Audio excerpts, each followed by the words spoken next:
ఈరోజు రైతాంగం పడుతున్న ఇబ్బందుల మీద, రైతాంగులు పడుతున్న సమస్యల మీద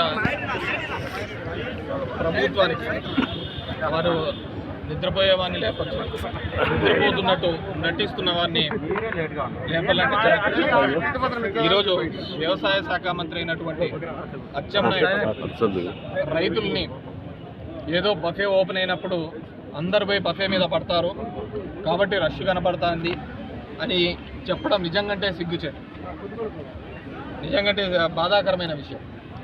ఒక రైతు ఆత్మాభిమానంతో ఉంటాడు, ఒక రైతు ఆత్మాభిమానంతో బతుకుతూ ఉంటాడు. తనకు తెలుసు ఈసారి పంట వేస్తే నష్టం వస్తుంది, ఇబ్బంది జరుగుతుంది అని.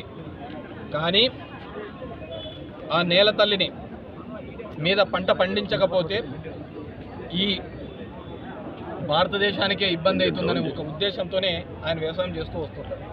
ఎన్ని అప్పులు ఉంటాయో, ఎన్ని కష్టాలు ఉంటాయో రైతుకు ఉండేవి ఎవరికీ ఉండవు. పొద్దున తెల్లారుజామున 3 గంటలకు మొదలు పెడితే రాత్రి వరకు ఉంటుంది.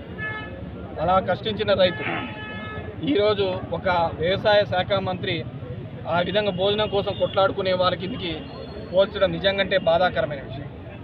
ఏదైనప్పటికీ కూడా ఇక్కడున్న యూరియా కావచ్చు, ఇవన్నీ కూడా బ్లాక్ మార్కెట్లోకి వెళ్ళిపోతున్నాయి, అవన్నీ వేరే రాష్ట్రాలకు తరలిపోతున్నాయి అనేది మా ప్రధాని యొక్క అలిగేషన్ కూడా.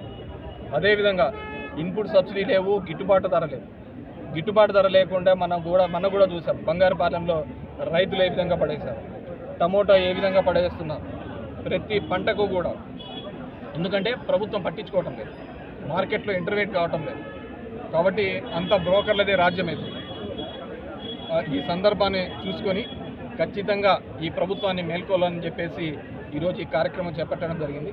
కానీ పోలీసులు మమ్మల్ని అందరినీ కూడా ఇక్కడ నిర్బంధించడం జరిగింది. అయినప్పటికీ కూడా వాళ్ళు ఎవరు సుఖాలు చూసుకుంటున్నారో ఇదే. కానీ ఈరోజు పెడుతున్నారు ప్రోగ్రాం, రేపు పెడుతున్నారు సూపర్ 6 సూపర్ సక్సెస్. డెఫినెట్గా ఏమైనా అనుకోవచ్చు, ఏముంది, అది ఇచ్చినా లేకుండా సక్సెస్ అనుకోవడంలో తప్పేముంటుంది. అయిన తర్వాత ఉంటుంది కదా, ఈ పవన్ కళ్యాణ్ సినిమా లాగా ఉంటుంది, హిట్ అంటారు కానీ కలెక్షన్ లేకుంటాయి, అది ఉంటుంది అనమాట. ఇది మనం హిట్ అనుకుంటే ఎట్లయితే అంటాయి, సినిమా కలెక్షన్లు వస్తే హిట్ అవుతా ఉంటాయి. సో అదేవిధంగా ప్రజలు ఆనందంగా ఉంటే నువ్వు సూపర్ 6 అనేది సూపర్ సక్సెస్. ప్రజలు ఆనందంగా లేరనుకో, నీ అది సక్సెస్ కిందికి రాదు, ఇస్తే ఫెయిల్యూర్ కిందికి వస్తుంది. సో ఎక్కడ ఎవరిని కదిలించినా కూడా ఒక కన్నీటి పర్యంతరమే వస్తుంది రైతుకు. డెఫినెట్గా మీరందరూ కూడా ఈ సినిమా వాళ్ళు హీరోలు, వీళ్ళు కాదు హీరోస్. నిజమైన హీరోలు ఎవరైనా ఉన్నారంటే అది ఒక రైతు, బార్డర్లో ఉన్న సైనికుడు. అందుకే జై జవాన్ జై కిసాన్ అన్నారు. సో వాళ్ళు నిజమైన హీరోలు. ఇవన్నీ మధ్యలో ఇవన్నీ డమ్మీల హీరోలు అనమాట. ఇవన్నీ డూబులు పెట్టుకొని చేసేది. నిజమైన హీరోలు వాళ్ళ గౌరవం ఇస్తేనే ఏ ప్రభుత్వమైనా కానీ మనుగడ సాధ్యమవుతుందని చెప్తున్నారు.